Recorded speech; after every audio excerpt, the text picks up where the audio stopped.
Blog Talk Radio. Mi chiamo Afurakani, Afurakani, Neye AKANFO NANASOM, Da, Medinde Ojirafo, Kwesi, Rana Hintata, Akan, Akwamumai Maruka, Tibi Mu Ojirafo, Ujiraman.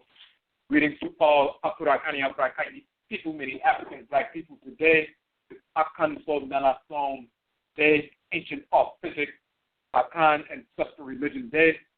My name is Ojirafo Kwesi Ranahintata Akan. Ojirafo of the Akwamu Nation in North America. Within Ojiraman, the purified nation Afurakani people in the Western Hemisphere. Yet I say we thank you once again for tuning into the broadcast. For those who are logging into the chat room, if you have a question or a comment, you must log in as a user in order to interact in the chat room. If you are on the phone line and you have a question or a comment, simply hit the number 1 so that we can see that your hand is raised and we can interact with you on the phone line.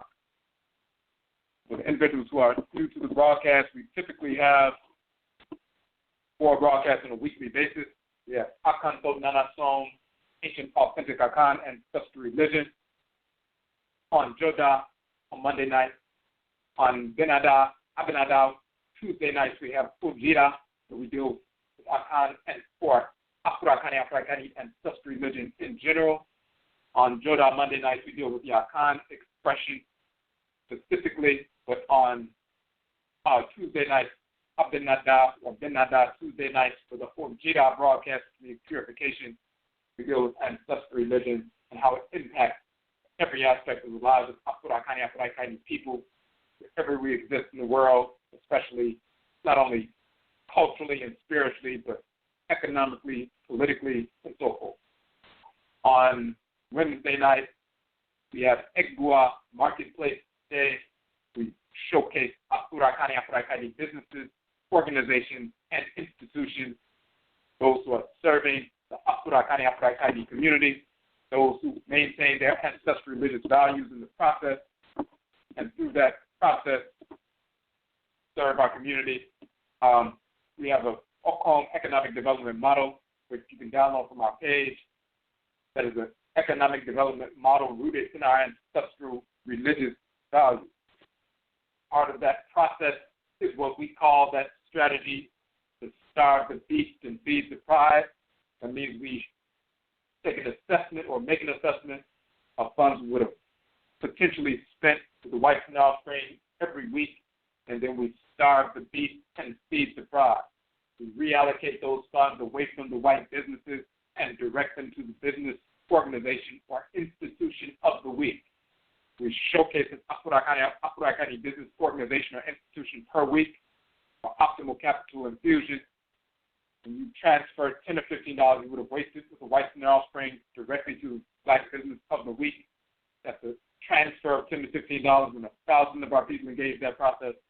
That's a transfer of $10,000 to $15,000 into their accounts of the Black business in the course of a week, which allows them to be able to hire within the community instantly, which is full-time employment or part-time, whatever they need, instantly hiring people within the community, instantly being to expand their product line and their services to us. It's a win-win situation. If we do not engage that process by default, we leave the funds in the hands of our absolute enemies, the whites and their offspring, to fund their families, their projects, and at the same time we are financing our own oppression. So we deal with that on Egua Marketplace Day to showcase our Afurakani businesses, organizations, and institutions, as well as the philosophical foundation rooted in ancestral religious values, that philosophical foundation for an economic development model rooted in culture, rooted in order.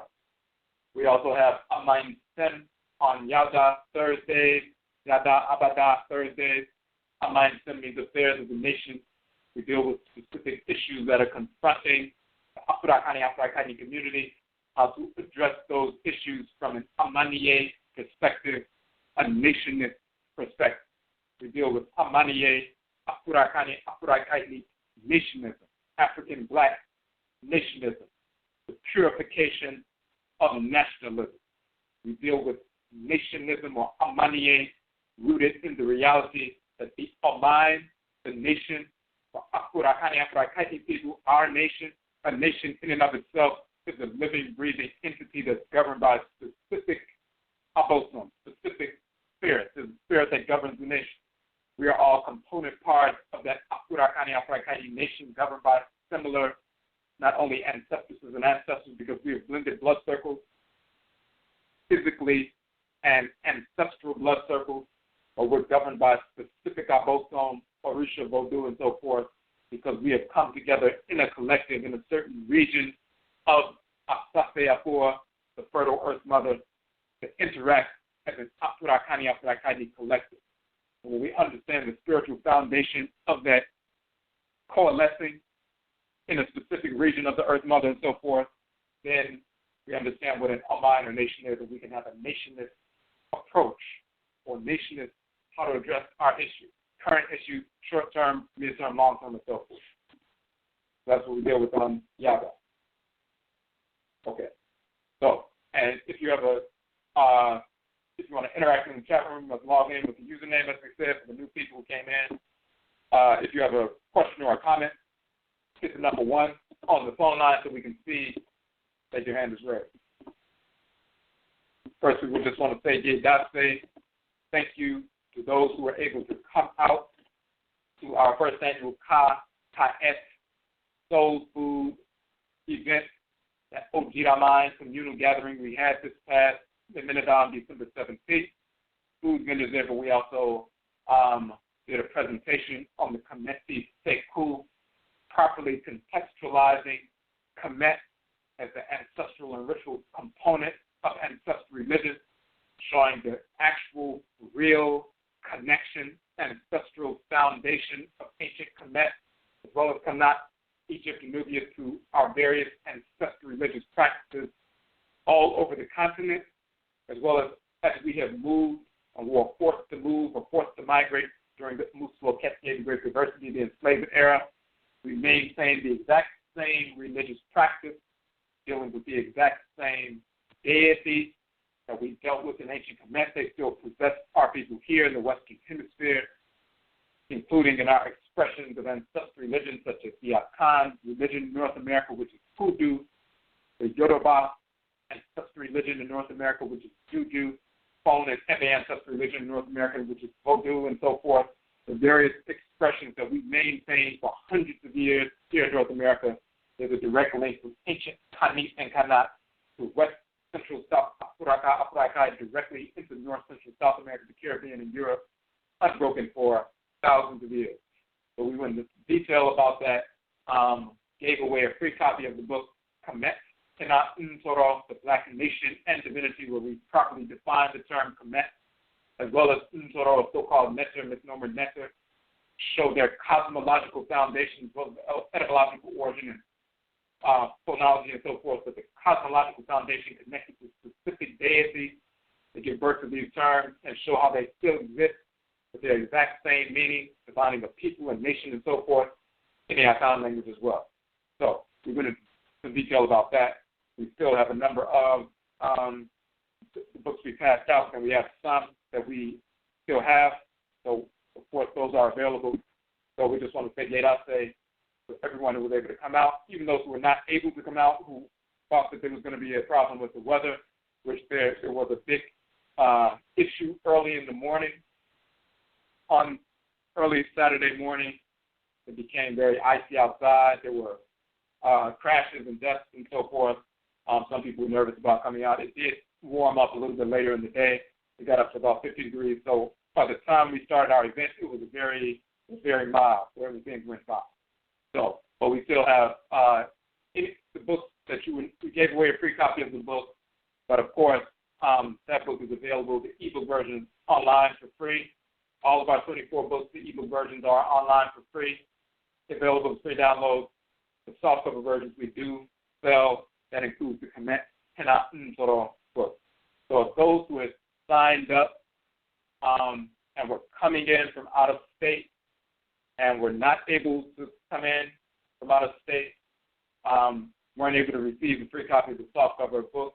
If you do make a purchase order, we can add that free book in with the order that you make, since you were not able to come out. So, but again, we appreciate everybody for coming out. We are going, at first we're just going to have it as a large annual event around the winter solstice, this Kayak soul food event that a number of people have asked for us to do it again. So we are going to schedule more of those Kayak soul food events. Remember the term Ka and Kayak are the male and female expressions for the soul in ancient Kemet and Kanat, and Akan Ka becomes Kara, the deity that dwells in the head region. A male divinity if you're male, a female divinity if you're female. A force in nature that takes up residence in the head region of the spirit, guiding you towards thoughts, intentions, and actions that are in harmony with your divine function that you've been allotted to execute in creation by the Supreme Being, Aminet and Amenwa, Nyamewa, Nyame as we say in our Ka. Ka and God mean the soul, the divine consciousness, that divinity. But Ka and Kayak also means food or food offering. We talk about that whole process of giving offerings, provoking the energy of the Abosom and Instamafo through the ritual giving of offerings and so forth. And this is the reason we labeled that event Ka Kayak. Deals with the soul, but also deals with food. You're being fed physically, but also through the soul. So we will have more events. Just keep up with us on the website, on social media. We'll let you know when the next event is coming up. For tonight, MAA, the male deity of divine law and balance, eradicating male emotional instability. So we want to examine the nature of this Ntoro, which is the Akan term for divinity. Same term in ancient Kemet, Ntoro, so-called Ntoro. The nature of this Ntoro, this divinity, Ma'a, in relation to the emotional stability of the Afurakani male. Ma'a is the male divinity of divine law and balance. Sustains our physical, emotional, and spiritual balance, as well as the balance in all of creation. Ma'a is the male complement and counterpart of Maat, the female divinity of divine law and balance. They work together to sustain balance in creation. Of course, Afurakani males are more inclined towards the male divinity Ma'a. Afurakani females are more inclined towards the female divinity Ma'at. Just like a male is more inclined towards his father, female more inclined towards the mother, but the mother and father came together to produce both the male and the female child. When an Afurakani male is out of harmony with Ma'a, his thoughts, intentions, and actions, physical and emotional, manifest imbalance, emotional instability, emotionally unstable, because we're out of harmony in some way with the Abosom, the divinity Ma'a. Physical imbalance includes poor diet, poor health, obesity, disease, drug use. It includes marijuana, alcohol, and other drugs and so forth. Sexual deviance, lustful behavior, misplaced aggression, etc. Emotional imbalance includes fear, which is imbalance, immaturity, lack of the capacity to regulate fire or control anger, delusions of grandeur, argumentative disposition, rationalization of false beliefs, and related self-destructive behaviors rooted in insecurity and desire for acceptance and more. The key to eradicating emotional instability for Afurakani males is to recognize who the deity Ma'a is and to invoke Ma'a regularly. Now, this is key for us with regard to behavior, with regard to the stability of the Afurakani, the African Oman, our nation, as a people, as a group, as a collective, coalescing, as we said, naturally drawn together in a certain region Saskia, who are fertile Earth Mother, so the way we interface with her in this region is slightly different than the way Afurakani people interface with that region of the Earth Mother on the continent. It's very similar, but it's slightly different. Just like our diets are very similar, but they're slightly different, depending on where you migrate to and the different plant life and mineral life and animal life who exist in those regions. So you adapt to those regions. When you bind yourself to the divinity that governs the earth in a specific region and her manifestation in that region, the manifestation that's unique of the Abosome, the forces in nature in that region, then you just develop and you forge what we call akunin. We're talking about self-knowledge, but we're talking about a locative identity rooted in your interfacing with that region of the Earth Mother, the manifestation of the Abosome that's unique to that region, and your blending of ancestral blood circles once you have bound yourself to those forces in nature in that region of the Earth Mother, that unique energy that you pass on intergenerationally and transcarnationally through your blood circle is a different kind and unique expression of energy because you bound yourself to the Abosome of this region of the planet. So this is what our people have done. Of course, only our people can do that. We can go from continent to continent and tie ourselves to the Abosome that animates the land, as well as the plant life and mineral life and so forth in the region, the unique expression, incorporate that unique energy into our blood circle, and therefore when we have children, the cells that develop those children, the sperm cells, ovum cells that develop those children are radiating at a different frequency based on our interaction with that region of the Earth Mother. So those children are the firstborn who are tied to the land and therefore indigenous. Only Afurakani people can become indigenous because we are the only ones who can attune to the forces of nature. Everyone else just migrates and settles just like parasites. White Asians migrating to the United States, North America, invading this territory did not become Native Americans.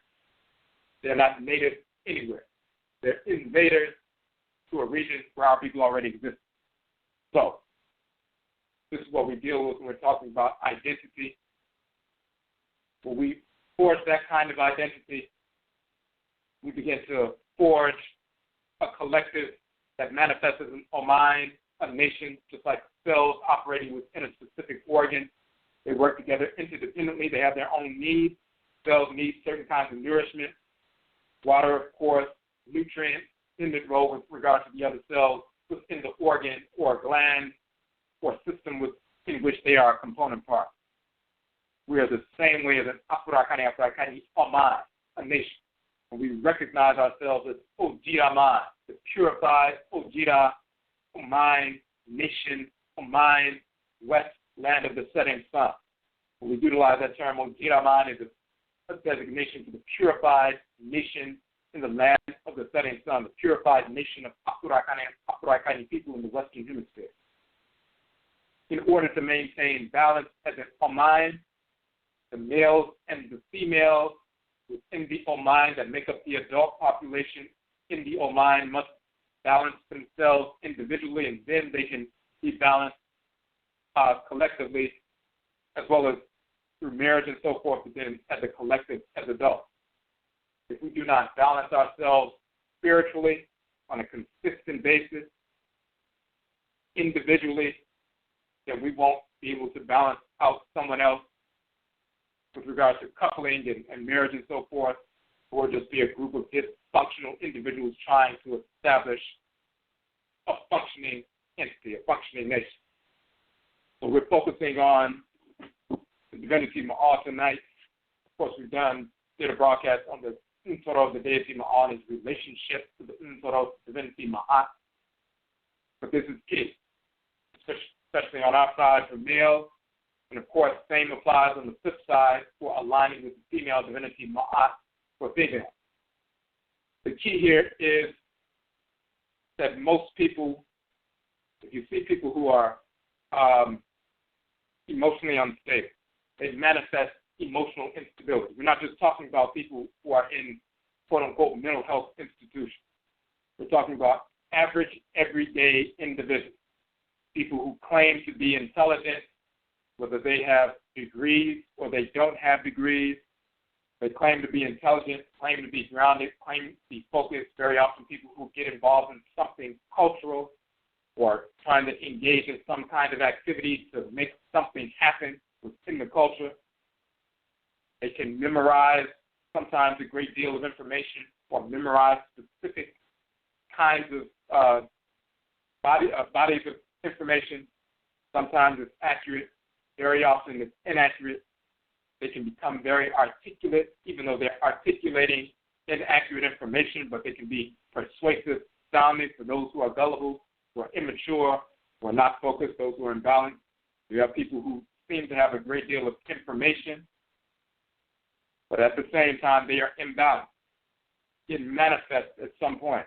It will manifest in their poor diet. They act as though they're very intelligent, but they can't control their weight. They can't control their palate. If you can't control your palate, you can't control what you use to grab with your hand and place it in your mouth. That controls your whole life.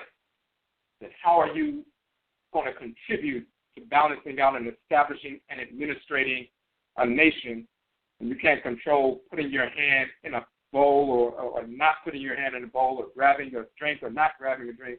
If you can't control yourself on a basic level, and it manifests in poor diet, poor health, obesity, these various different things, how are you expected to be someone who can make the right decisions regarding the administration of a nation or components of a nation? In white culture, it's all right because they're controlled by lust, they're self-destructive. It doesn't matter as long as you're trying to do something to run or control a nation for them. And of course, a small group of people control the nation and everybody else is basically a slave to that small group of elite individuals controlling the nation. As long as the slaves fed and their stomachs are full and they're entertained, then they don't mind the elite controlling everything, especially when it's all white and so forth, or whites are in control. That's not our culture. Being controlled by lust and gluttony and everything else, that's not our culture. That means you haven't grown beyond the basic level of maturity as an adult. So you don't deserve to be in a position where you're going to administrate the affairs of a nation that's affecting other people. So you see people with a lot of quote-unquote information, very often misinformation, but then they're charismatic or they're articulate, or not necessarily very charismatic or articulate, but some people are just so gullible that they will go along with anything. They manifest poor health, disease, drug use, that means marijuana, alcohol, everything else, all these various things, lustful. They're very quote-unquote intelligent, but they can't stop lusting after young women. Women who are much younger than them, or just lusting after women, becoming promiscuous and so forth, making excuses for being promiscuous or sexually loose and so forth. They have misplaced aggression, very argumentative emotionally. They're controlled by fear. They're very immature, very ignorant. They lack the capacity to regulate, control their anger, regulate or control fire. They're delusional. They think they're more popular or intelligent, or people need to hear them because they have what needs to be had and so forth. They're delusional. Argumentative disposition, can't wait to jump into an argument, go back and forth, debate, and all this other nonsense. Of course, we have the MAA, the proverb, debate are for children. They rationalize false beliefs, knowing that what they're engaged in or teaching is foolish, inaccurate, but they're bound to it because it serves some aspect of their lust. It allows them to maintain an identity because they're insecure in their own foundation, so they need to maintain some kind of identity. When somebody exposes the information and position they have to be foolish and ignorant, then they have to maintain the ignorant or foolish position as though it's accurate, because if they don't, then their whole facade will crumble and people won't support them or back them or embrace them any longer. And that's death as far as they're concerned. They have an insane desire, misguided desire for success. So when people have these different things manifesting, and they manifest this kind of emotional instability, fundamentally they're out of harmony with the Abosom, the Deity, MAA. Many of our people never heard of the divinity Maat, don't even know he exists. This includes many people who claim to be chematologists, claim to be linguists, and claim to be specialists, claim to be spiritualists, and so forth. The reason they don't know who the deity Maat is, and they have heard about the female divinity Maat, is not because Maat doesn't exist. It's not because Maat doesn't exist in the text of ancient Kemet. It's because the white and offspring didn't tell them to pay attention to Maat. They told them to pay attention to Maat, so these people follow the white and offspring. They don't listen to their own cry, while their own soul's divine consciousness. If they did, they would have been looking for who is Maat and incorporating that divinity and the energy of that divinity into their everyday action. He's always been there regulating the order on the expansive side of creation along with Maat. One half of divine law of all of creation is Maat, the other half is Maat. You can't have divine law in creation without Maat and Maat. So, because they don't know he exists, or even if they've heard that name, simply because they've heard some things from our broadcast and things like that, they don't understand who this force in nature is. So therefore, they don't seek to invoke this central divinity that regulates one half of all of law in existence. And therefore, if they do not do so intuitively, they may not know the name of the divinity, but some of our people just intuitively from the time we're children, the same force in nature that allows you to maintain your balance that's within the two halls of Maat, which we talked about in the past, the two ear canals leading to the vestibular system within the head, within the center and so forth, that keeps your balance in the upper region. Of course, you have a center of balance in the lower region of your body as well. But the force in nature that allows you to maintain your balance and restore your balance whenever you focus in on it, that's the residual energy of the divinity Maat and Maat. When you attune to that actual force in nature, Maat and Maat, then you can balance your spirit. You can realign and reestablish balance with your spirit is consumed with regard to your Okra, your Ka, your Kaya, your soul, your divine consciousness. Some of our people do that intuitively since the time we're children. And of course, when we have a culture in place, then we cultivate that, and that's cultivated as we grow and develop. So you grow and develop into the kind of adult who can recognize balance as well as restore balance where imbalance occurs. If you don't have that kind of culture in place, and that small percentage of people who are naturally intuitive and more receptive to the direction that their ka is pulling them towards, they can engage in that process, but a large percentage of the people, they won't be able to engage in that process because they've been dumbed down with Christianity, Islam, Judaism, Hinduism, Hebrewism, all this other. They end up being imbalanced on a regular basis with, moments of balance every now and then, as opposed to being balanced on a consistent basis with a few moments periodically of imbalance that are regularly correct. One reason, of course, as we said, is people don't know the divinity Maat exists. Secondly, even if they've heard the name, they don't know who he is, what his function is in creation, and don't know to invoke this divinity. Misinformed individuals who claim to teach but don't really understand the culture have been misinforming our people for decades with regard to ancestral religion and culture and the separation of our ancestral religious practices, for example, Hoodoo, Vodun, Juju, and so forth, from the culture of ancient Kemet and Kanat, and therefore they don't see a connection. So this is why we bring this information forward, to bring it full circle. We did the broadcast on Maat showing exactly who the divinity is. If you look at the imagery we use for the promotion of the broadcast, you see the image of Tahuti, the male divinity of divine wisdom, and you'll see the little baboon standing next to Tahuti, and he's offering Tahuti and holding the eye, one of the eyes of Ra. The left eye of Ra is the moon, the right eye of Ra is the sun, in many respects. So you see the little baboon, the little monkey, holding the eye. He is the assistant of Tahuti. In the text, for example, the destruction of mankind, found in the Book of the Cow of Heaven, when Ra decides he's going to move further up into the heavenly realm, he establishes the divine field of peace, and the Sekhet Aru, the field of divine food and so forth. He directs Tahuti, the divinity of wisdom, to take his place as ruler in the world. And Tahuti takes his place, and he gives Tahuti a representative, an assistant, and that is the quote-unquote dog-headed baboon called Aran, A-N-A-N, Aran. So Tahuti, the one who went up on the mountain to see Ra, who took the form of a divine light, he was given the instructions by Ra, the Creator, to be his representative on earth, and he gave him an assistant. That story, of course, we show in the Cuckoo's Tomb, Tahuti, who takes the form, Ma'a, Shed.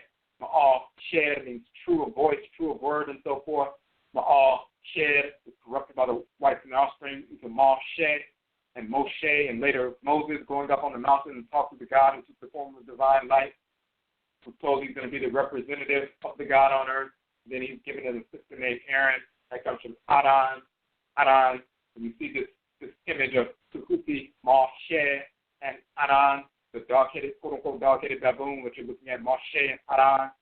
Moses and Aaron, they corrupted an aspect of that story and manufactured the Moses and Aaron story.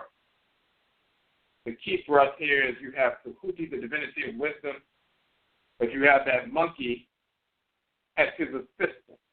Now, in the broadcast dealing with Ma'a, we showed in the Akan tradition, Yoruba tradition, Vodun, and so forth, and in Ishikamet, who this divinity is. The deity of twins, the male and female divinity of twins, the patron divinity of twins, the patron and matron divinities of twins is Ma'a and Maat fundamentally. They regulate that twin balance within creation. They are manifest as the Ibeji in the Yoruba tradition. They are manifest as Abam, the male twin divinity, Abam Kofi in Akan, and Umame, the female divinity in Akan. The Ma'an Ma in Akan. The Hoko divinity, the twin divinity in the Vodun tradition. But we show, for example, you have Tahuti and Ma'a. Ma'a is his assistant. Ma'a is the codification of the divine law. Tahuti is the spokesperson, the mouthpiece, the male mouthpiece of the Creator and Creatress of Ra and Ra'at. So as a spokesperson, he declares or speaks and declares what the Creator and Creatress desire for creation. He puts into words their desires. He's the divine wisdom that communicates the desires of the Creator and Creatress, as well as Amenet, Amen, Great Mother, Great Father, Supreme Being.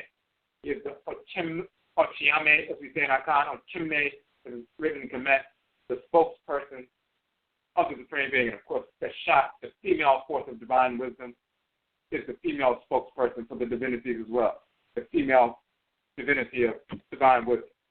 But their assistant is Ma'a and Ma'at. When they speak that divine wisdom and share and declare what the Creator and Creatress desires to manifest in the world, then Ma'a and Ma'at codify that wisdom into law. So it's a manifestation. Wisdom is a manifestation of the desire about how creation is to unfold and all the various interlinkages of the various aspects of creation that is declared by Tahuti and Sesha as spokespersons of Ra and Ra'at.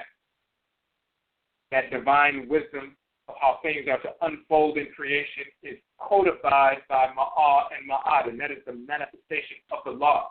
So if you want to find out what's going on if somebody gets sick, what are the laws that govern the digestive system? What are the laws that govern the respiratory system? What are the laws that govern the endocrine system and so forth? Find the interlinkages, find how they work together in a harmonious fashion. You are looking into the codified wisdom of the Supreme Being, which is manifest as law, the expression of order.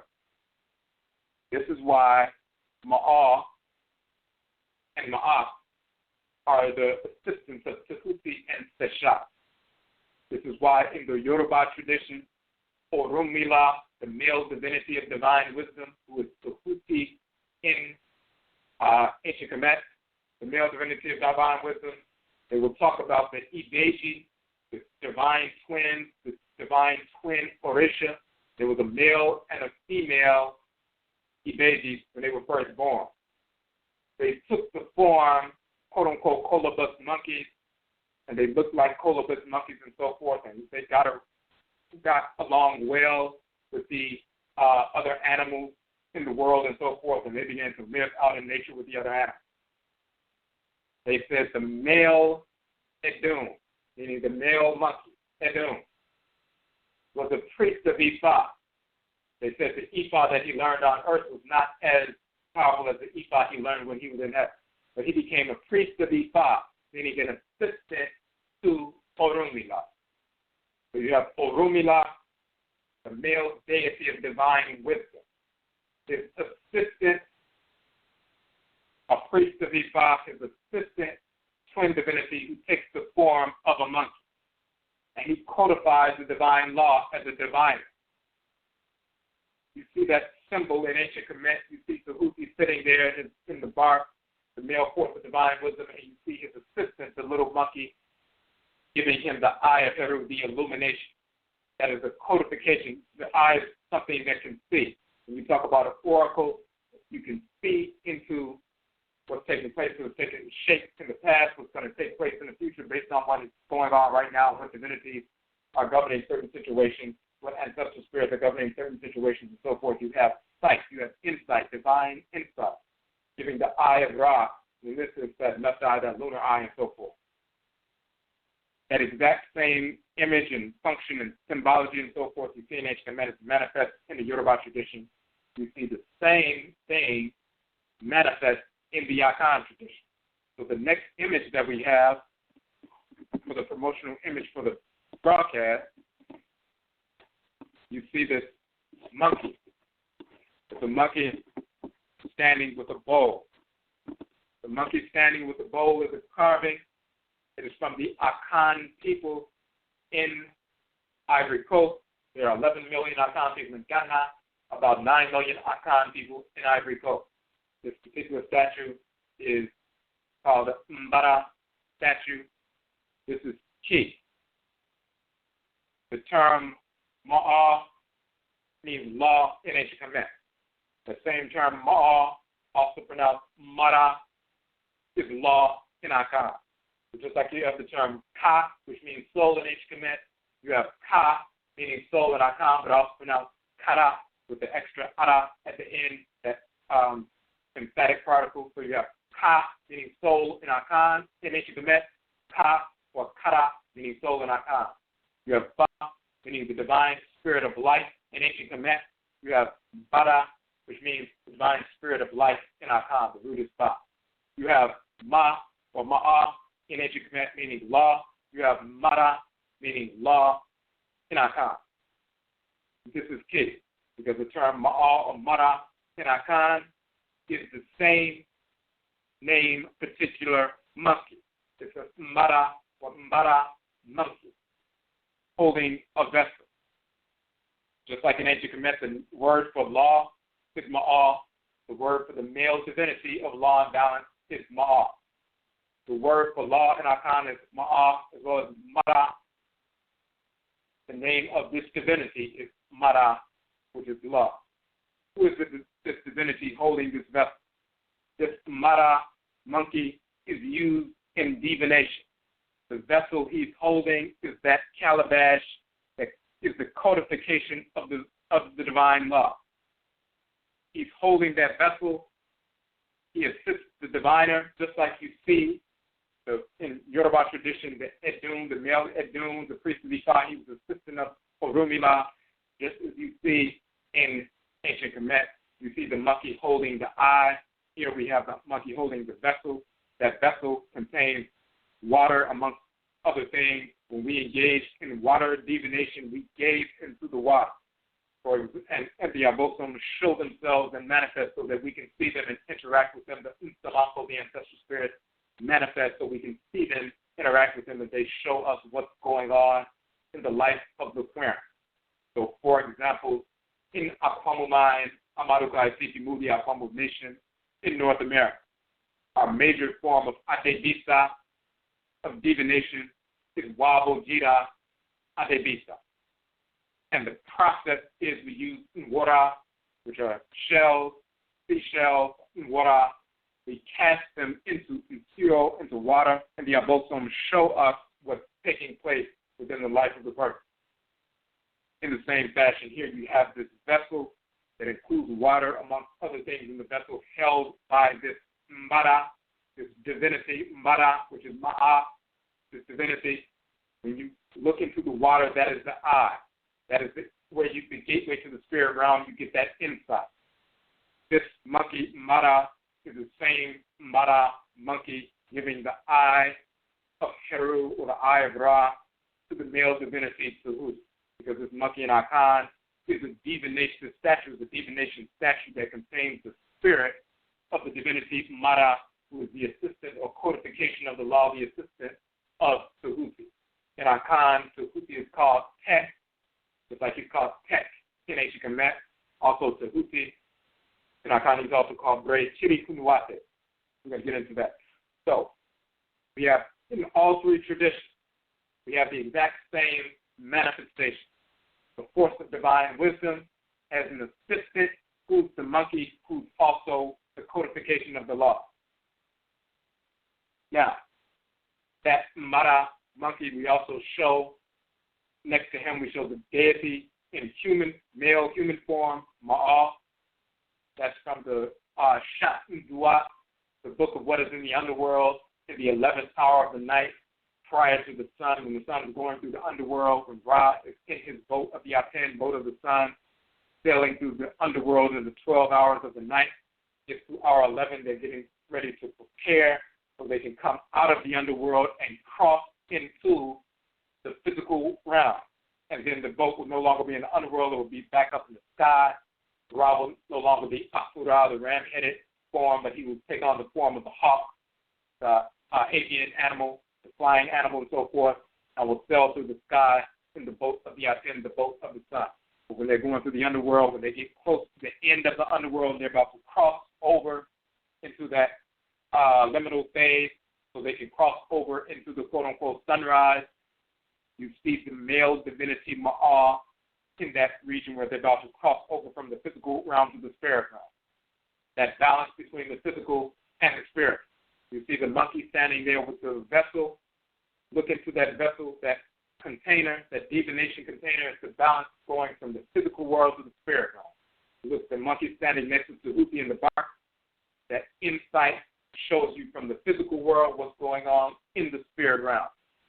So we show those things together. Then we show, in that last image there, you see the weighing of the heart ceremony for the deceased. The image we're showing is right in the middle of the scale. You see the monkey on top of the balance, sitting at the equilibrating point. That monkey has different titles. Sometimes they will have Tahuti himself in the form of the baboon. But sometimes they have the baboon divinity himself. Tahuti can take the form of a baboon, for example. Set and Nebuchadnezzar can take the form of sacred female baboons, for example. You have the baboon divinity Babi. You have other baboon divinities as well. So it's not just that sacred form of the baboon, different divinities exist. In this particular case, this divinity is called Ma'a, meaning the judge, not just the judge of Ma'a, judge of divine law and balance. And he's sitting on the equilibrating point, balancing the heart against the feather and weighing that balance. He's not only the judge of Ma'a, but he is the judge Ma'a. It's like somebody could be judge Akan and so forth. He is the judge Ma'a. That little monkey is called Ma'a. He's sitting at the equilibrating point, the balance of what is in harmony with order, what's out of harmony with order. You see this monkey here, the same Mara, the same Ma'a monkey. He is in the divination room. He's in the space, holding that vessel, showing the balance between what's going to take place, what's happening, what's in harmony with order. We go to divinance to find out what's out of harmony with order, what's in harmony with order, what do we need to do to get back in harmony with order. The monkey sitting on the balance, that is also Maat, what's in harmony with order. Is this heart balanced out with the feather? Is it balanced out with Maat and Maat, or is it out of harmony with the balance? You see the monkey in the bark with the rupi, showing the eye of Eru, the eye, left eye, right eye of Eru, right and left eye of Ra, and so forth, giving the insight to what's in harmony with order, what's out of harmony with order, what's taking place that needs to be rectified, what's already in place. All of these manifestations of the same fundamental principle. So the key is when you see these divinities, when you see the divinity Maat in relation to Maat, we find that we're naturally inclined towards the male divinity of divine law, the expression of order as male, whereas females are naturally more inclined towards Maat, the female divinity of law and balance and so forth. If we do not align with this force of nature that is constantly and consistently regulating order, then we're going to be out of harmony with the force that governs all balance in creation. If we don't invoke him on a consistent basis, on a regular basis, on a daily basis, we find ourselves out of harmony with order. And if we don't happen to intuitively just draw ourselves back to order because it feels uncomfortable to be out of harmony with order, we haven't become used to it yet, or having created a culture in our minds of being out of harmony with order and trying to make that appear to be correct, we haven't got to that point. We can still intuitively find our way sometimes back, but that way and that pathway back to balance is often wrought with all kinds of obstacles and setbacks and so forth. But when we consciously and consistently and deliberately invoke the divinity Maat, including invoking him during libation, invoking him during so-called meditation, invoking him during ritual song, ritual drum, ritual dance, and whatever ritual practice they engage in, when we consistently invoke the divinity that regulates divine law on the expansive side, that we align our spirits with this divinity. Now that's very key. We did a broadcast not only on Deity Maat, but we also did a broadcast on a short document that we published called Cartoon Scholars, Animaniacs, and Animaniacs. But we were talking about a specific kind of mindset, a specific kind of individual that manifests certain kinds of disordered, unbalanced behavior. Extremely disordered, animated behavior rooted in delusions of grandeur tied to a false sense of truth-theory, history, spirituality, and culture powered by a deeply seated sense of inadequacy. And we call that animania because these individuals are very often very animated, they're emotionally unstable, and so forth. And then our people fall into that behavior and then try to normalize that behavior. When you try to normalize imbalance and emotional instability, that leads to chaos within your own personal life, but also chaos in your home, along with your spouse, chaos with your children, and everything else, and those with whom you connect. That leads to chaos in the community, because people can't rely on somebody who's not balanced, who doesn't have a strong, firm foundation. Maat means straight, firm foundation, and so forth. You see the plant is a symbol of Maat.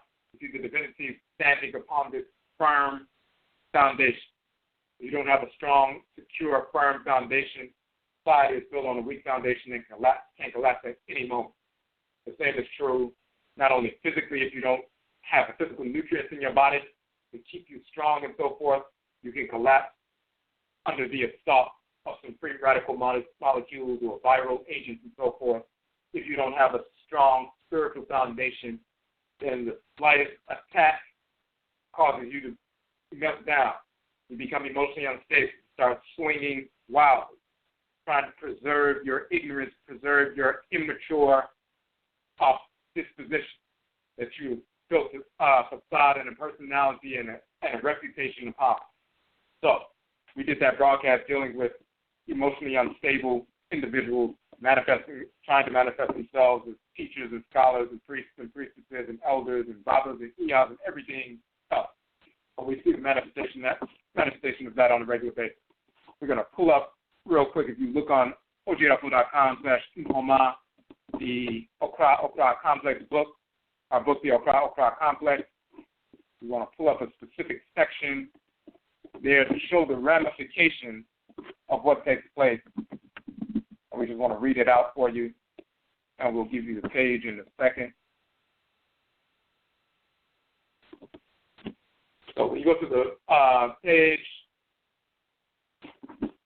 the publications page on the website where you see all the 24 books, the Okra complex is like book number 5. If you click on that book cover, it'll take you to the Okra page. And we have the book in French as well as English, and you can download the ebook version quickly. So the page that we are looking for, give me 1 second.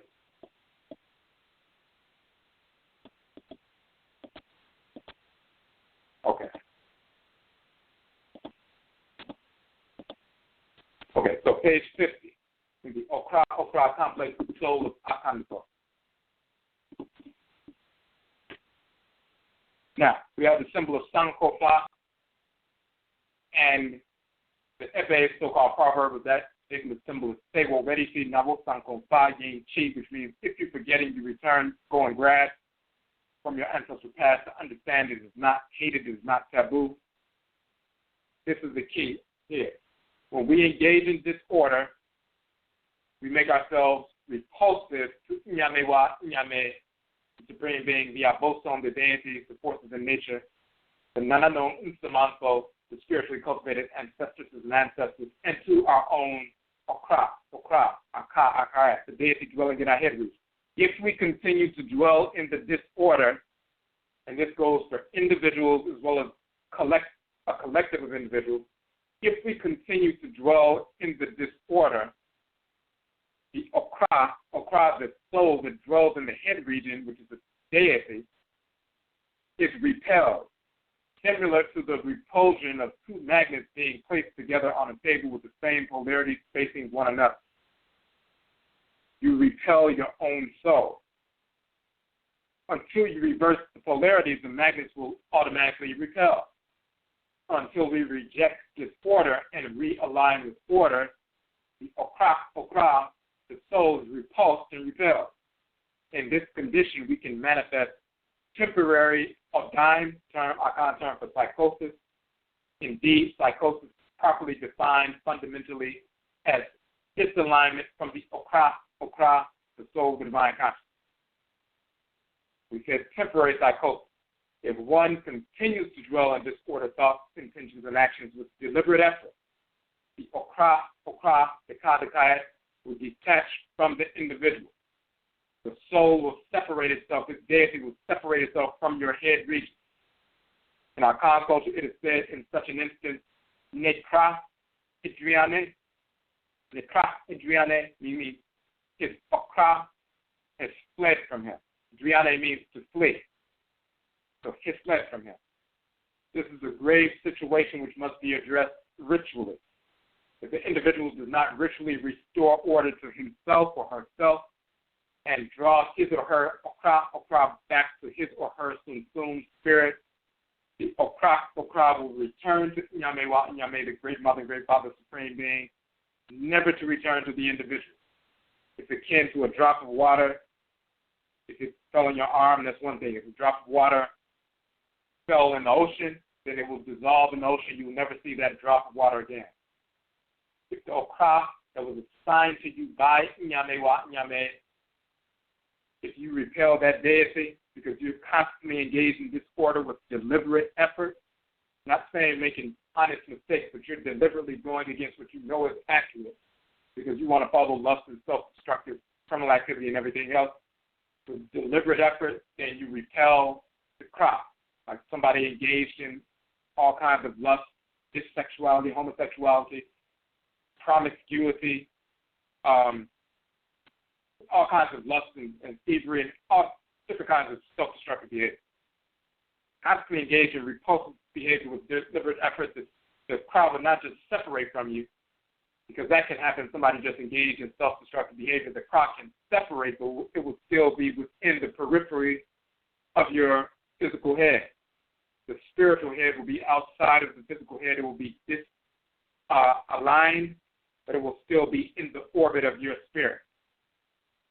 and you will feel discordant at all times until you finally realign and that spiritual force reinstalls itself in the hidden because you're not repelling it. But if you consistently repel it with deliberate effort, but you just dead set on engaging in criminal behavior, self-destructive behavior, perverse behavior, deviant behavior, then you repel that force in order, which is not going to dwell in disorder.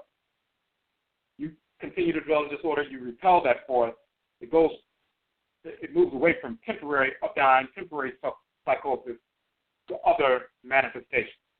3 conditions that can befall an individual who suffers is permanent detachment from and departure of the okra. This is when it's permanently detached. The vast majority of our people don't have a permanent detachment. The vast majority of our people who are engaged in self-destructive behavior and they feel disaligned, spiritually disaligned. The okra can separate, but it's still in the vicinity, and they can realign themselves. In grave situations, when people become, involved in insane self-destructive behavior, deviance, criminality, and other things, the cross separates forever. The drop of water returns to the ocean. Now they become a spirit, assumed without a cross, like having a body physically without a brain. Then you become self-destructive. 3 different occurrences that can befall such an individual when a cross permanently detaches itself. 1, the individual will face imminent death, and they'll just die. 2, the second condition, the individual will not die but will manifest permanent or dying, permanent madness, insanity, various forms of psychosis, including certain expressions of what is called, and we say certain expressions because the whites and offspring don't know the difference between these different expressions. Certain expressions of what is called schizophrenia, schizoaffective disorder, bipolar disorder, other so-called Act 1 diagnoses, etc. We say some expressions of psychosis are simply caused by the influence of discarnate spirits and can be easily and swiftly neutralized. Others, however, are truly manifestations of a permanent detachment from the okra. So what we mean by that is sometimes people are very receptive.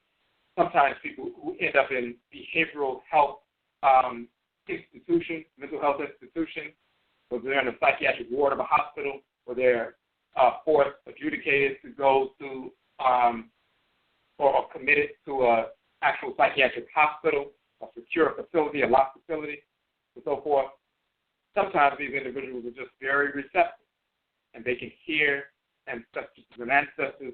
They can see ancestors and ancestors. They can also see spirits who are not related. Some of those spirits may be hostile. If this individual is engaged in drug use or something else and weakens their immunity, then they can see these spirits, hear them. They're being harassed by them. They don't know how to handle it. They don't know how to repel them because they've weakened their own spiritual immunity, so their own spiritual power is lower, a lower resonance, and they're not easily able to repel them. But they can't tell anybody about it because people say they're crazy, but at some point they get tired of being harassed and they talk about what they're, going through, and then they get diagnosed with a mental illness, with schizophrenia and bipolar disorder and different things. So sometimes that's what's happening. Sometimes people who have these disorders are really simply the okra has actually detached. That anchor divine order has been removed, separated, and now they're the spirit without an okra. And now they manifest insanity, self-destructive behavior, and so forth. Disorder behavior, true schizophrenia behavior, true bipolar behavior, and so forth.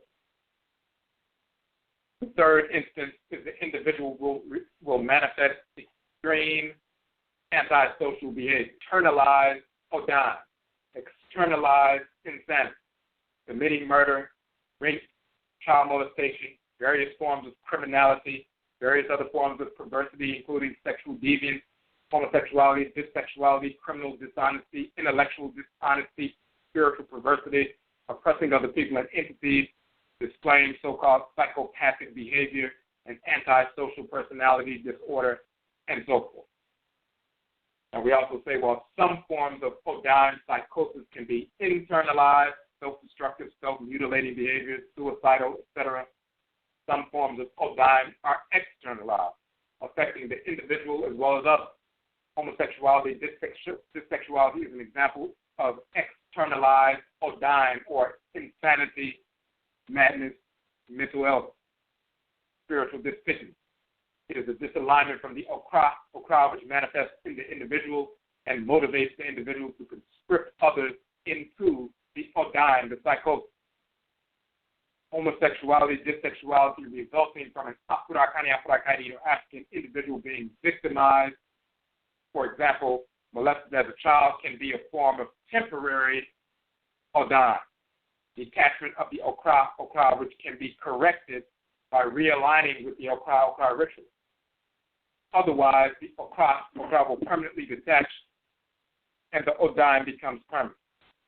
And we say that because the vast majority of our people, 90+%, get involved in that perverse behavior because of some form of sexual abuse. So they weren't asking for that kind of behavior to manifest. Some form of sexual abuse, physical abuse, torture happened to them. They fell into that behavior, and then the whites and their offspring, who were counselors and teachers and therapists, and as well as the media and schools and even churches and different places, start trying to promote that behavior and tell them it's okay, and they feel like this because this is who they are, and they don't need to fight it. Any, impulse they have against it is really them trying to fight who they truly are, and they need to get off some medication and stop fighting, all that kind of insanity, and then our people get involved in that nonsense. People like that, suffering from that temporary ordain, can be corrected by realigning with the crowd. For those who are clearly in that camp, seeking to promote that insanity, seeking to normalize that insanity, those bisexuals, homosexuals, they are already separated permanently. They're no different than the antisocial, psychopathic, murderous, rapist, pervert, and so forth. They're the enemy to our people. So there are three different manifestations of the okra separated. The person can die. That's number one. Number two, the individual will not die, but will manifest permanent ordain, institutionalized, schizophrenia, all of that kind of thing. Third, the individual will manifest extreme antisocial behavior, externalized ordain, and so forth. That's the extreme. So people who are just have their okra disaligned from them, it still exists in the orbit of their spirit, the sun, but they're out of alignment. Those individuals are the ones who manifest these self-destructive, immature, ignorant manifestations of emotional instability. The key is aligning with the Klawa, the soul of the divine consciousness. Part of that process is, number one, recognizing the reality that the deity Maat exists, which is for male, of course Maat for female, recognizing the divinity Maat exists, but then moving forward to invoke him on a daily basis. When you invoke that force of nature, then you get in alignment with that force of nature. There's no difference physically if you lean over and you're beginning to fall over, and then you engage the process mentally to get yourself back into balance and realign yourself and restore balance to yourself physically. We know how to do that, of course. In the same fashion, spiritually, we need to align with the force that governs balance by invoking that force ritually so we can realign our spirits with that force. When we do not do that intuitively or directly, deliberately, the result is manifested, and we see that in the so-called community. People talk about the conscious community or the so-called community. Of course, we deal with the Aru ancestral religious community. Afurakani, ancestral religious into core community. So Aru is an acronym for that. We did a broadcast on that. That's separate than what people are calling the cultural or conscious community or the various iterations of misguided groups of individuals who still have some connection to some aspect of the European culture. So people who utilize these terms, conscious or cultural or aware or knowledgeable or intelligent or whatever they want to call themselves, yet they manifest these various expressions of self-destructive behavior, manifest various expressions of immaturity, insecurity, ignorance, trying to normalize or rationalize self-destructive behavior. This is where this comes from. So we're going to get into some details about the divinity Maat, some more details about the male divinity Maat in our next broadcast. on Ojeda, the Ojeda broadcast. Tonight we just wanted to focus on the fact that, number one, this divinity was carried with our people in our blood circles, not only from ancient Kemet and Kanat all the way for thousands of years into Western Central Afurakani, into the Western Hemisphere.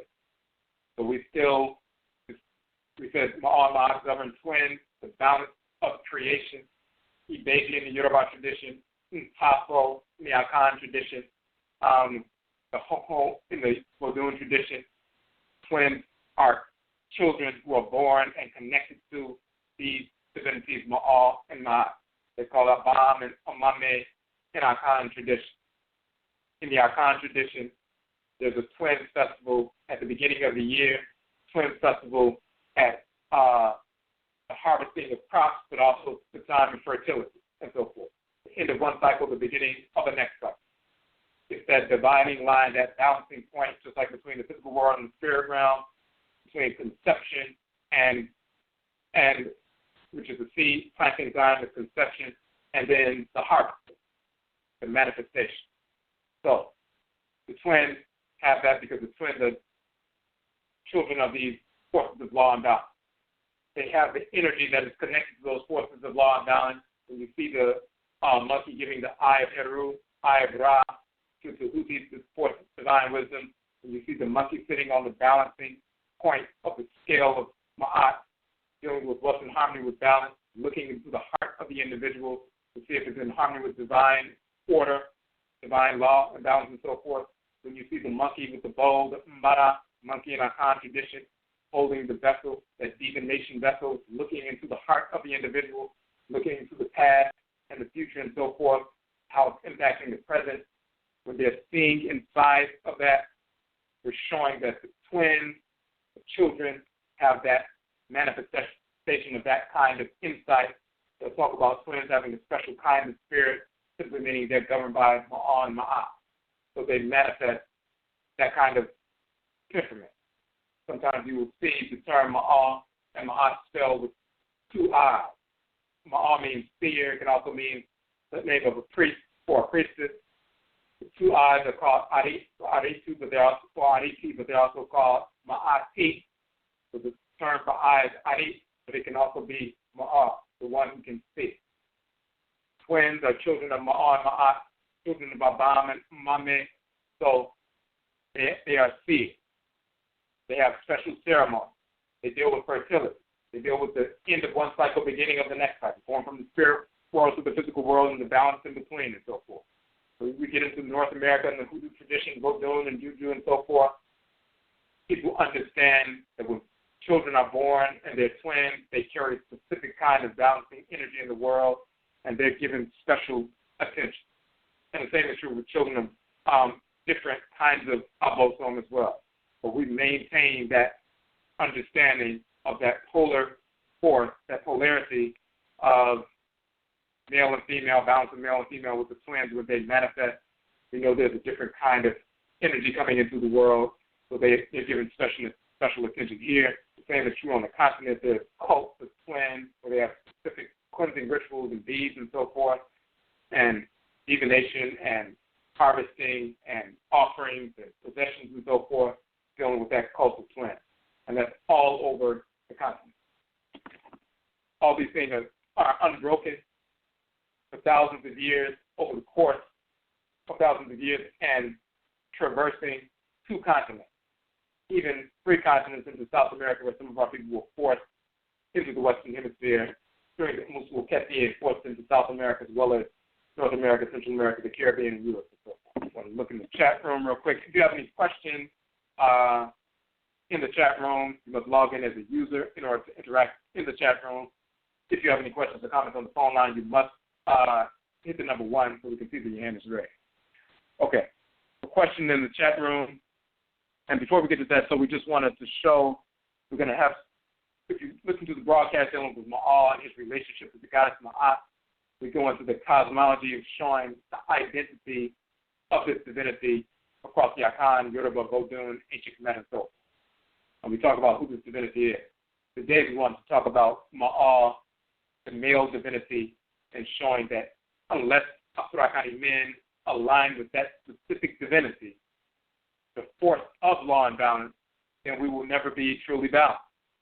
And therefore, not only physically will we be in balance with regard to our health and so forth, but emotionally, that will manifest emotional instability because we're not balanced. We're unstable. And that will manifest in our emotional reaction, the manner in which we communicate with one another, the kinds of activities we engage in, kind of activities that we invest our time in and so forth. That leads to disorder within our own lives, disorder within our families, disorder within the families, within the lives of our children, disorder within those within the community with whom we connect. And it creates a collective disorder because people begin to look at people who claim to be involved in something cultural and intelligent as really idiots and self-destructive, no different than anybody else. So, this is why we have to focus on that invocation of the male divinity model. We're going to get into more of the cosmology, going into some pyramid texts as well as other texts on our Ojida broadcast to give even more detail with regards to the cosmology of this divinity. We need to focus on the balance tonight. Okay, so the question in the chat room, once these imbalances are acknowledged, what is the best way to resolve addictions such as sugar, alcohol, drugs? What are the natural remedies for severe issues? So, we talked about this partially last week. If you go to our page, the Akuma Sa, H-A-U-M-A, Akuma Sa, S-A-A. So the Akuma Sa page on our website, that is substance abuse abstinence in the Afurakani community. We have a ritual method utilized to overcome substance abuse addictions for Afurakani people. So that is the process that we have, and you can post the information. You'll see the Kum method, Kum ritual method. The document is there. Details in the document you can download, as well as there's an audio there as well. So it's a great deal of information. We did a broadcast on that, about 2 hours, two and a half hour broadcast where we went through that in detail. That Akuma Sa broadcast. And when you go on our YouTube page, if you type in Akuma Sa, A-K-U-M-A, Akuma, S-A-A, Sa, you type that in, type in Akuma Sa, and Ojirafo in YouTube, and you'll see the Akuma Sa that says overcoming alcohol, tobacco, and other drugs addiction through our ritual method. So you can start from there. Let me know if that answers the question. What ends up taking place is a ritual method. The key with regards to that ritual method is a ritual method to align with your okra, your soul, divine consciousness, the ka, the kaya.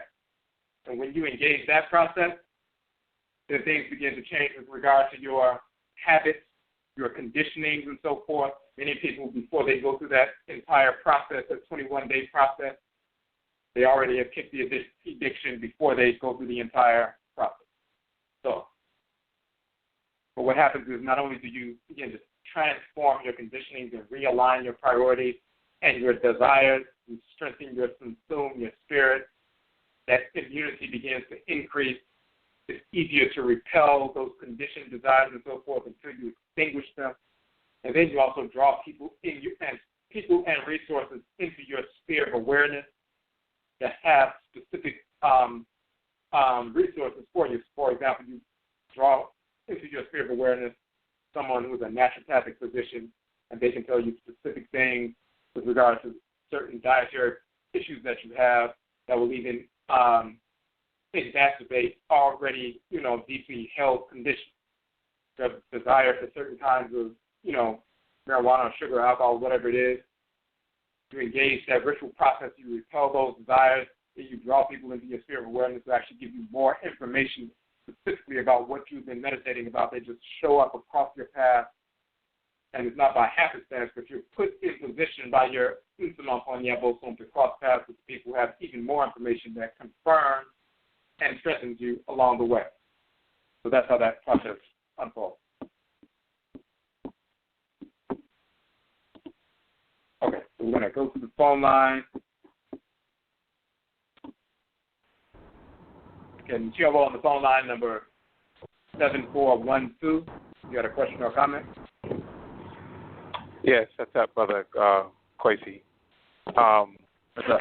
I wanted to kind of just say something that went off in my head while you were speaking that I thought was like just really a real important point that you brought up as to like the diligence of why it's important to be diligent to really embrace Afurakani culture and to align oneself with the deities, in this case, Maat, because just like you said, the spirit, the deity can be within your orbit, but you not necessarily be in complete alignment. And we never really know how much we are out of alignment until we're met with a situation that really puts us to the test as to whether or not we really are in alignment. And I just think about like these emergency situations that take place with our people en masse, whether it's like a state of emergency or, things that might have happened like in Hurricane Katrina or, wherever else. And, what it would look like if our people were,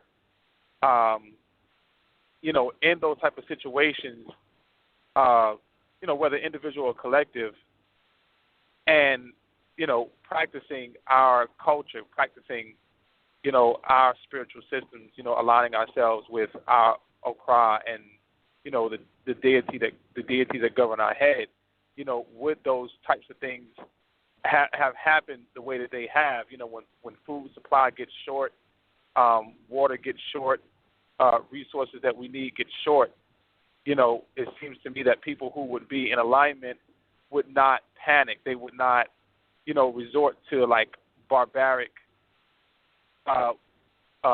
reactionary ways of thinking and doing, because they would be in alignment with, their Okra. So that emotional balance would be there, and the clear-headedness necessary for one to really solve a problem in a very, serious situation, that would be the first response. So somebody who may have a sugar addiction or a marijuana habit may not think that's a problem until they're met with a situation that really puts their emotional stability or instability to the test, and they may be driven to do things that they never thought that they would do because they thought that they were okay when they really were not. So I just, just listening to you speak, I thought about it like on a really major and serious scale. Like, what if society like went even deeper into like a depraved, denigrated, state? What would you do if what would be your reaction to these situations if you're not constantly preparing yourself now, even when you think that everything is all good, when it may not be within your own spirit? So I just wanted to, just share that what I'm hearing you say is making me take it, to see how that would look like in an extreme situation, and why it's important to not wait until those moments to get right, but to act now and to search out wherever those instabilities may be within your own spirit. So I just wanted to, say something to that. Oh, yeah, no, definitely. We appreciate that, man. I'll say for that call, because that's key. That it goes beyond, immediacy, as you were saying, what's happening in somebody's present life in the moment. If they don't see anything wrong, if they think everything is all right, it deals with us, as we were saying, about being on a part of it, our mind, of an entity governed by the spirit. But if it's not in alignment with the crop, and we function as a collective, then like you said, a calamity happens, and if we don't know how to operate, we fall into conditioned responses, self-destructive, misguided emotionalism and so forth. Some people think that, learning how to regulate your fire, or we're not pressing any fire at all, but we regulate it and utilize it when we need it. We need to wage war and kill our enemies, but we don't let it, spill over and kill people who are close to us and so forth. So people think that regulating your fire, think that Hindus and Asians, have some kind of market niche dealing with, balancing your emotions. But that's always been part of our culture. Some people can intuitively find their way to balance in a certain situation or in life because they're a little bit more receptive and they, intuitively find their way. But that's not wisdom. Because, again, we talked about, you see the monkey holding the vessel, the divination vessel, containing the fluid that he can look into and see past, present, future, and so forth.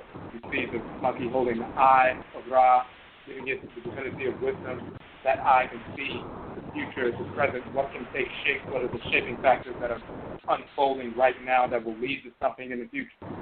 So it's not wise to just be intuitive enough to find balance at, a specific moment. If you can apply that and encode that within the fabric of the culture within which you are a component part, meaning the collective you're a component part of, and that culture, that way of life, then you're still not in harmony fully with Ma'a. Because if you're in harmony with Ma'a, you have that eye that you're holding on to, or that divination bowl that you're holding on to, and you can look in the future, look in the past, look in the present, and then make decisions now that will impact you positively right now, but also set the stage to impact you positively in the future because you're constantly aligning with that force of nature. You're not just intuitively finding some temporary alignment at the moment, like putting out a fire and so forth. So that's key what you said. Yes, people will manifest all kinds of conditioning when they get in an emergency situation because they haven't cultivated that consistent, enduring relationship with the same force that keeps you physically balanced. You need to constantly deal with the conscious force of that divinity so he can guide you physically, spiritually, with the same kind of balance as the female, with Maat, communicating with her so she can communicate directly with you and show you in the context of your own spirit and the other divinities that govern you how to align with her through the agency of those divinities. And that's part of the culture. That's woven into the fabric of the culture. So that's why when we embrace our ancestral religious practice, that's already woven in. So when we engage in ritual practice, we begin to do that on a regular basis. If we're just, memorizing some texts and trying to, decipher some lists and then start saying we're intelligent, we're really doing absolutely nothing. We're just crackers and black. That's all we do. That's the debate. That's the debaters that are all on YouTube right now. Is constantly intellectualizing, and the whole animaniacs that you speak about is in full swing. So yeah, I can see it clearly. Yeah. All right. Well, yes. Thank you, brother. Twa'u, Adase, and continue listening to the show. Okay. We appreciate the call. Thank you. And it's interesting that we happen to look today when we log on to Facebook and we have Facebook memories. And last year on this day, we had posted our piece on Trishwem Dria. We did the broadcast where we went through our cartoon scholars, Animaniacs and Animania. And then there's a specific text in the Internet, The Blinding of Truth by Falsehood. And we went through that entire text in that document as well. So it was actually 1 year ago today that we posted that, and we saw it pop up on our timeline today. Of course, we shared that. And, of course, you can share it as well. All right. What's up? Hello?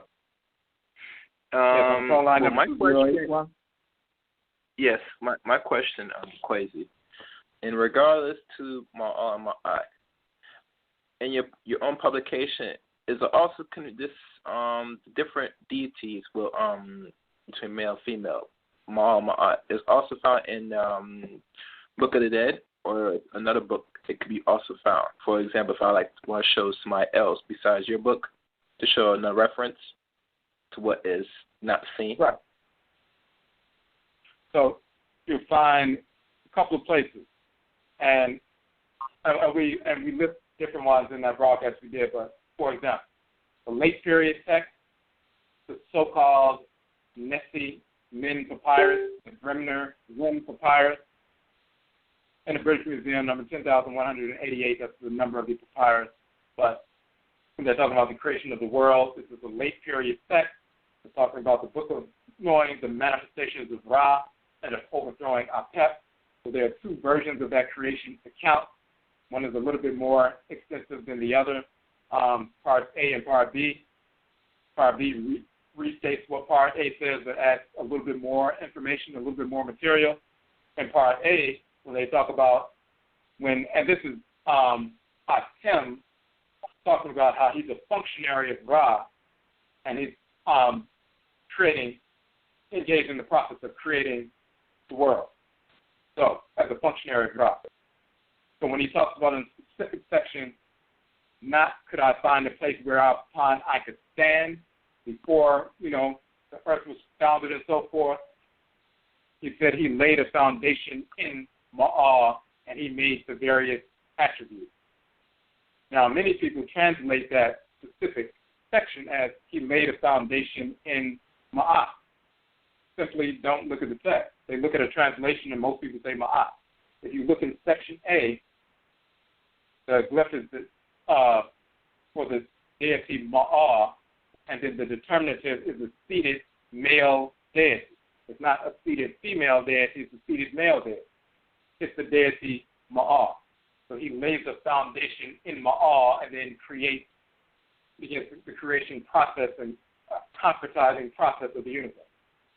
So Kepra begins that expansive creative force, bringing things into being, and Atem concretizes what has been brought into being under the governance of the creator of the universe, which is Ra, and the creatress, which is Ra. So when Atem is in his function of concretizing what has been brought forth by Ra and Kepra and so forth, he said he could not find a place whereupon he could stand, so he had to concretize the earth, the primordial earth mound, and so forth, and make it a solid thing. That's what Tem means, to bring to an end. Tem means to complete. Tem means hard, compact substance. We went into detail about that in our older Mount broadcast. And the Bri, meaning broadcast, talking about the origin of the term black. We did detailed information on that cosmology. But it says, lay the foundation in Ma'a, the male deity Ma'a, not female divinity Ma'a. So all these people have been reading this text for years and been talking about Ma'a and Ma'at. Well, not talking about Ma'a, but talking about the deity Ma'at for all these years. All of them reference this text. They go along with people like Faulkner and other people who said, what they really meant to say was Ma'at. They didn't really mean to say Ma'a. So clearly they were talking about Ma'a. That's a late period text. Then we look in the early period text, the earliest text, the earliest religious composition in existence in the world, yet unearthed in the world. If anything else is unearthed, of course, it's going to be from our people anyway. But the earliest religious composition, pyramid text, Ma'a, the male divinity Ma'a, is mentioned in the pyramid text of Tepi, the first, Tepi the second, Nefer Ka, Ra, Mer in Ra, as well. You can look at those three texts and find the same references to that male divinity Ma'a. So we're going to get into some detail about that tomorrow when we're talking about different aspects of its function.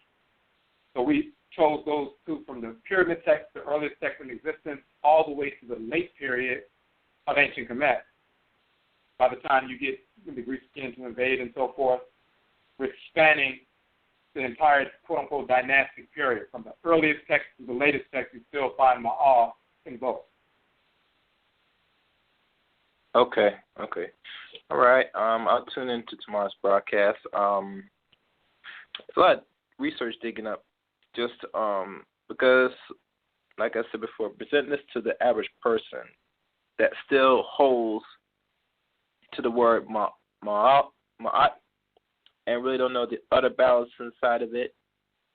It's not something that, to go back and forth with certain people, but, it better I'll say show them not only this information, but others that will relate and they could piece up two together to come a more accurate conclusion, because our people, at much times, they feel that they study either text or do any research. They don't really look in between lines when it comes to things left in ancient time. How about making sense, Exactly. Kwesi? Yeah. Oh, definitely. All they only go along with what they've been conditioned to pay attention to. So when the white offspring, for example, simply focus for 100 plus years, mainly on Amen and Amen Ra, then our people will just focus on Amen and Amen Ra. They won't even think to look to see if there's an Amenet, the great mother, and Ra, the creatress, which of course they've always existed. And you find Amenet in the earliest religious compositions in existence, which is the pyramid text, and she's together with Amen. It's not that she just showed up. It's because our people have been conditioned to imitate and follow the white offspring. And that includes people who claim to be so-called scholars and chematologists and everything else. They're still repeating the misinformation, and because of the lack of balance themselves, because they're not invoking the force of law that governs law and balance, literally in creation, they're neglecting that. In their presentation of information in cosmology and language and culture and spirituality is imbalanced. Some of them will talk about Maat all day, but they won't talk about Maat. They'll talk about Amen, but won't talk about Amenet. They'll talk about Ra, won't talk about Ra. Their entire presentation has been imbalanced for 5, 10, 15, 20, 25, 30 years. And then they're considered to be experts and never mention the deity Maat once. They'll talk about balance all the time. That's an internal imbalance. And then it manifests, as we said, it can manifest emotionally, it can manifest behaviorally, it can manifest in your articulation of certain issues and so forth. It always goes back to that imbalance that's key. Okay. Well, but that's for answer my question. Until next time. Okay. Any after that?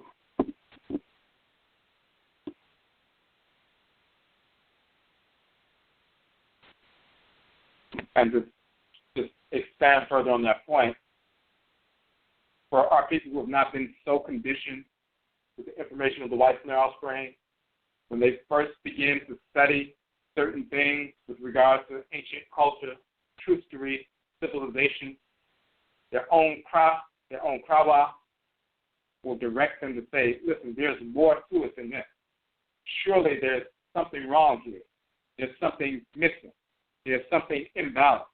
I'm not just going to go along with this information as it's presented or simply try to blacken up white methodology and call it Afrocentric, because there's something else missing. And your crowd will drive you towards finding that balance. Ma'al will drive you towards finding him. Ma'at will drive you towards finding her. Ra, Ra'et, Amen, Amenet, Tashat, various divinities, they will drive you towards finding that balance to recognize the reality of cosmology manifest through the divinity. They will direct you in that fashion. And people who are not emotionally unstable, they won't have a problem by following that guidance that will lead them towards that kind of information. People do that on a regular basis, but then you have certain individuals who are still controlled by that imbalance and their expression of culture, whether they write, speak, create videos, documentaries, whatever it is, consistently manifest and perpetuate that imbalance. So it's incumbent upon us to first realign ourselves spiritually. When we talk about Afurakani, African Ancestral Religion, it is rooted in spirit possession and spirit communication. We communicate directly with the Abosom, the same deities we communicated with in ancient Kemetic Kanat, all over the continent and into the Western Hemisphere. We are communicated with by them.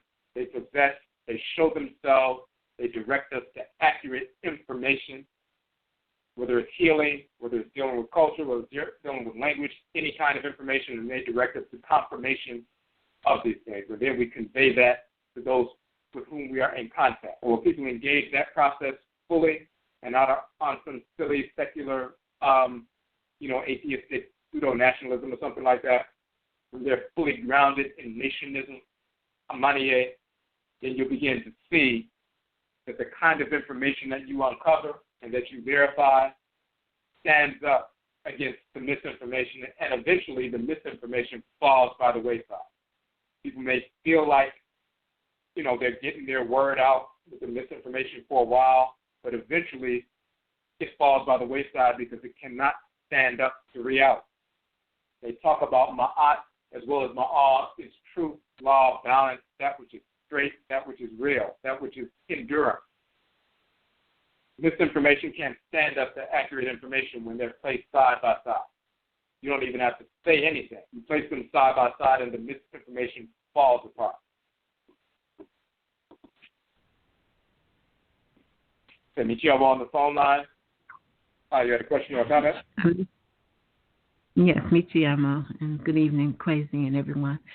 I was calling about, I've listened to the other caller about being that people are under influences, getting, with drugs and not taking care of themselves.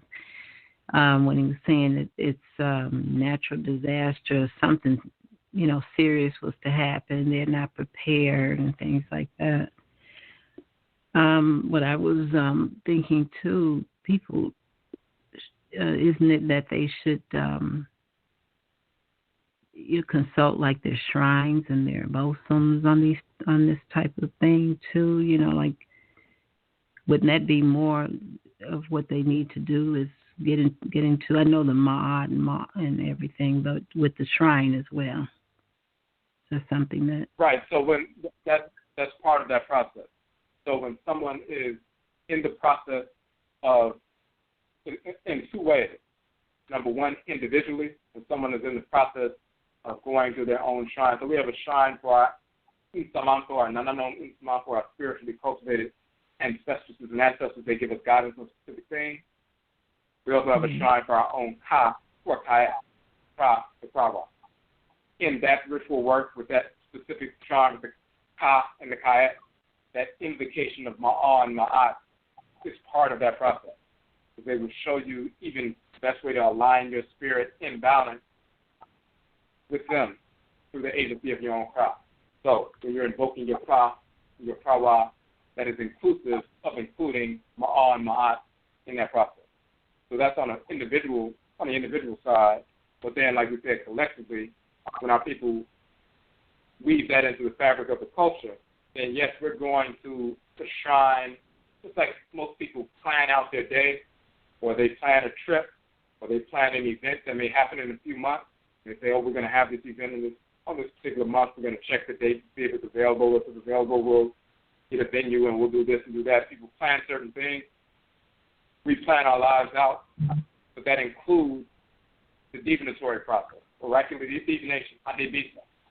So then we'll know that if we're going to be engaged in certain kinds of activities, what's unfolding, what's around the corner, so we can avoid that. When we engage in ritual practice, we're engaged in oracular functions in general.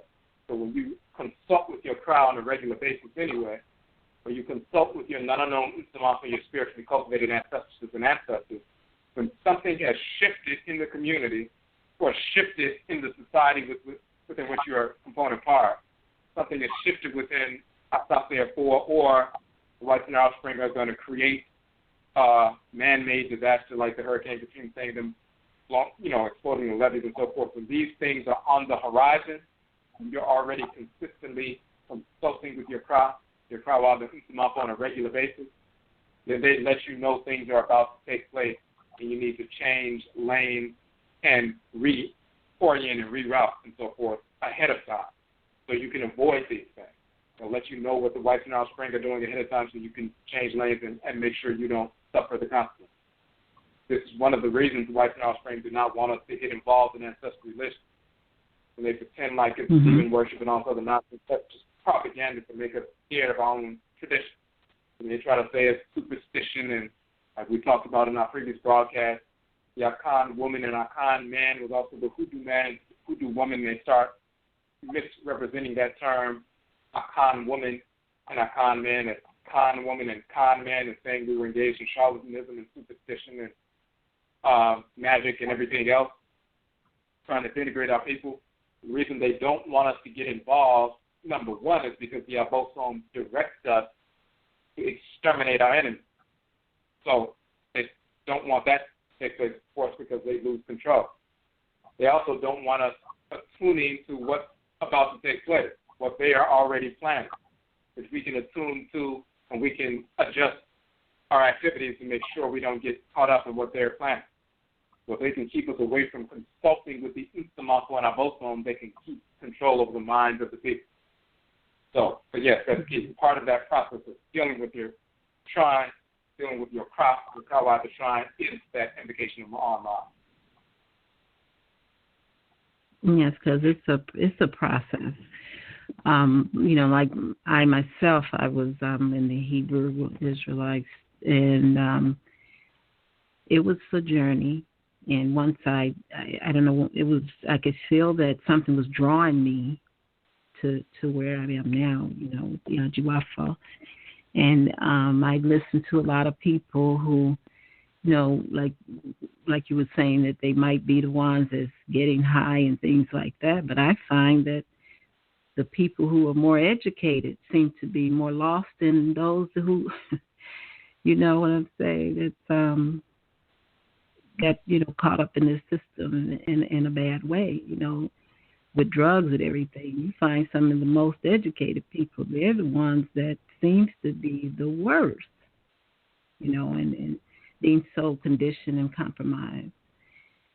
And then, like you say, they're teaching others, what they're learning from the whites and offspring. And so it's a process, and it's a lot that we're going through. But I found the journey to be, awesome.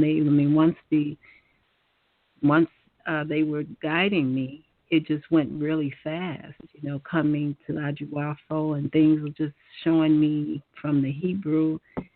I had to go to that step, and then I think that was a few months, and I learned a lot with the Bible. I guess they wanted me to know about the Bible so that I could know what I need to know to denounce it.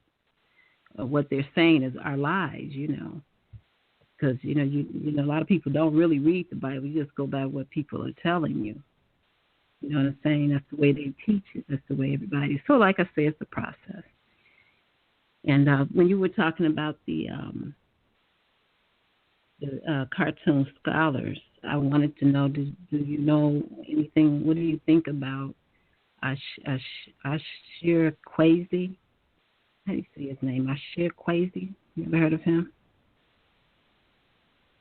You're talking about Ashra Kwesi? Ashra, yes, Kwesi. What is your intake on him? Do you think he's, as far as cartoon scholars? People who are unaware, he goes on trips back and forth to Kemet on a yearly basis. He's been doing that for probably 30 years or so, taking study trips to Kemet. And he's always used video, typically video, as well as still images and so forth, to capture the, things that they study on the tours, and he comes back and does the presentation to show people what, the culture in Kemet.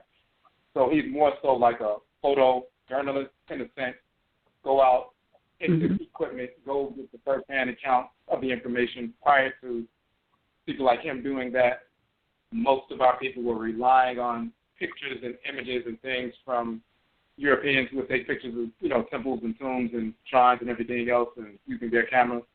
Of course, they would often focus on the, text and murals and things like that where, there were European images or Greek and Roman or late period where people had mixed and so forth. They would often show those and say this represents Kemet. So they would avoid taking pictures or videos of the, jet black, full lip, full nose people on the shrine. They didn't want us seeing any of that. So when our people start going out there and taking all these pictures and all this video, then that, destroyed all of that information. We got to remember this. They started that pre-internet. Like we're so accustomed to saying, anytime somebody mentions something, we can just pull out our phone and Google it and find pictures and video of everything all over the world. But pre-internet, that didn't exist. So if somebody said, hey, here's a picture of Asar, you have to get up and drive to a library to get some books, or drive to a bookstore, and you're limited to the little books that are there. It's very sparse. And even the ones that are there, they weren't from a black perspective. So he's been doing that kind of thing, kind of like a photojournalist, bringing first-hand visual documentation up the net. So you think his work was good for us as a people? He was. I mean. Yeah, because basically he's showing evidence of what our people have done. Now he's not a scholar in the sense of studying anthropology and cosmology and giving in-depth analysis of the cosmology of the deities and ritual practice and so forth. He doesn't do all of that. He's just showing, like a photojournalist, actual documentation of real temples, shrines, and showing our people, basically proving that this culture is our culture. And that's like an introduction to the culture. People need to know first and foremost that these are our people, these are our direct blood ancestors and ancestors. Then they want some more detailed information. They start studying cosmology of the culture and sometimes archaeology and biology with regard to DNA and things like that. But the key, of course, is the ritual practice. The cosmology is animated by the ancestral religion. The ancestral religion is animated by spirit possession, spirit communication. That's the foundation of the culture back then. It's the foundation of the culture now. So to get the insight into the culture, you have to engage in the ritual practice that's born of our blood cells. Okay, my last question is, always baffled me, is there really a Sargon the Great? Sargon or Akkadian, Sargon, was there really Well, they talk about him in the text. Some people say they couldn't find evidence of, him, but then even though it's written of in certain older texts and so forth, or whether it was him or not, there was a shift that took place at that particular time period where the older, Sumerian tradition was being supplanted by an invading tradition and so forth. Some of that were, black people within there, with some of the whites and offspring got involved, and over time they began to take over and so forth. So there was a definite shift, whether it was him as an individual or, that group of people who began to invade the area and settle in that area. There was a shift in the culture and the shift in the, historically, it's a shift from that point on. Okay, when you say shift, because between him and you Tutmosis III, and then our Sargon person. I'm saying the shift with regard to the culture as it was practiced in that region of what was ancient Sumer at that point. There's a shift in the language. There's a shift between, the original language, which and then whites and offspring will call the incoming Semitic language. The prior language, the Sumerian, was not a Semitic language. Of course, it was an ancient Afurakani language. Even the Semitic is a corruption, European corruption of the ancient Afurakani languages, but it's still a corruption. But you still see a shift between language, a shift with the culture, a shift with the images, a shift with the statecraft, a shift with everything. You see the invasion taking place, and it shows up culturally in the material culture of the people. Yes, and that Semitic mess, I found that they use it as it's an ancient thing. They put it in all the pseudo, it's just all over the place. And it's basically, I found that it just wasn't, it began to be used, the term, in 1770. It's like, that's not ancient. You know what I mean? But they will use Semitic in any ancient material, information that they advertise. So it's just so much that can mislead us as a people. But, all right, thank you so much, Madase. Okay, we appreciate the call. We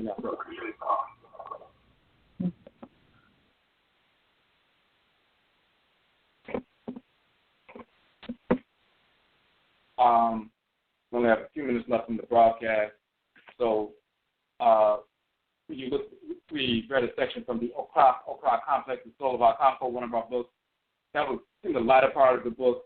In the earlier part of the book, the whole book is dealing with the nature of the Ka and the Kayat, the Krawa, and so forth. We talk about the cosmology of creation, the unfolding of creation, dealing with Amen and Amenet, Ka and Kayat, Heku and Heku, Nun and Nunet, and then the birth of Ra and Ra and so forth, Creator and Creatress, from those primordial divinities, and the nature of the Ka individually within the Afurakani male, Afurakani female. That foundation is key to understanding the role of Ma'a and Ma'at. In our book of Maat and Chi, Divine Law, Love and Divine Hate, we talk about who Ma'a and Ma'at are, but then we go into detail about the nature of divine order, which is comprised of divine law, Ma'a and Ma'at, and divine hate, Eradicating and Insecurity. Those are the expansive and contracted poles of divine order. The order that regulates all of creation is comprised of divine law, which is the same word as love, the expression of order, which is regulated by Ma'a and Ma'at, the codification of divine order, and then divine hate, the contracted pole of order, governed by Eradicating and Insecurity. So law shows the unfolding of creation. Hate stamps upon created entities the parameters within which they must operate. If they operate outside of those parameters, they're destroyed. So just like your body is unfolds according to a blueprint, you have your circulatory system and respiratory system that pulls in nutrients, but then you have the immune and lymphatic system that kills cancerous cells and destroys toxins and expels them from the body so that your organism can continue. So the lymphatic and immune systems, those are the hate vehicles, the contractive forces in the body, and then you also have the expansive regulating divine order in the expansive pole. So the book Maat and Chi, Divine Law, Love, and Divine Hate goes into detail about that, dealing with Ma'a, Ma'at, as well as Peru, Deity, and Sekmet, and showing what divine order actually is, which is the foundation of our culture. The world comes into being through law, the expression of order. It is sustained through hate, the impression of order that impresses or imprints upon created entities the parameters within which they must operate, be destroyed.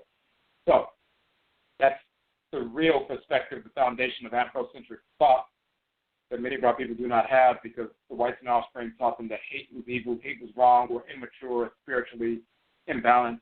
So one half of the created order, people have no knowledge of whatsoever, because white people told them, don't you ever speak the word hate again. And we fear even using the word hate. We even show the etymology of the term hate, which is traced not back to Proto-Indo-European languages, but all the way back to ancient Khani, in the Medusa, in the hieroglyphs and so forth. So that book deals with the divine order, including Ma'a, Ma'at. Then, of course, we deal with the Krawa, the book, the soul of Akanfo, the Okra complex, dealing with the nature of the soul, the divine consciousness, the deity dwelling in your head region.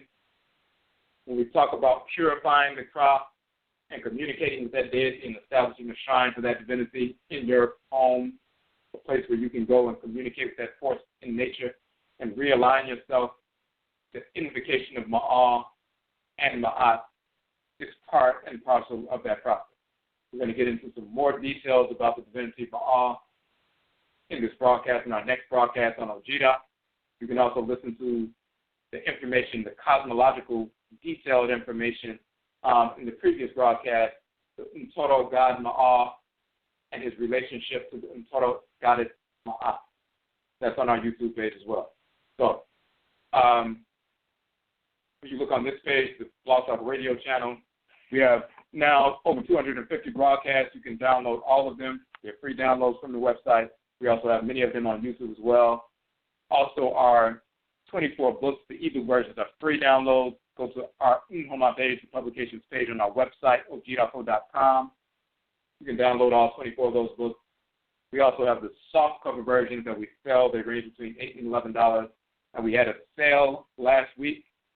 The entire 24 book set for $100. That was the lead up to the Kakai event. We were having a sale for that. We extended it just so we can cover the rest of the expenses.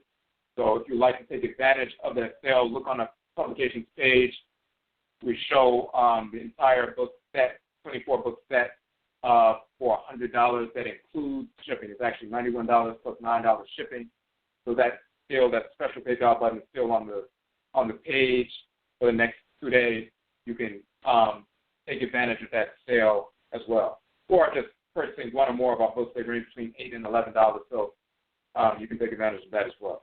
So again, yet I'll say we thank you for tuning in to the broadcast, and we will meet again.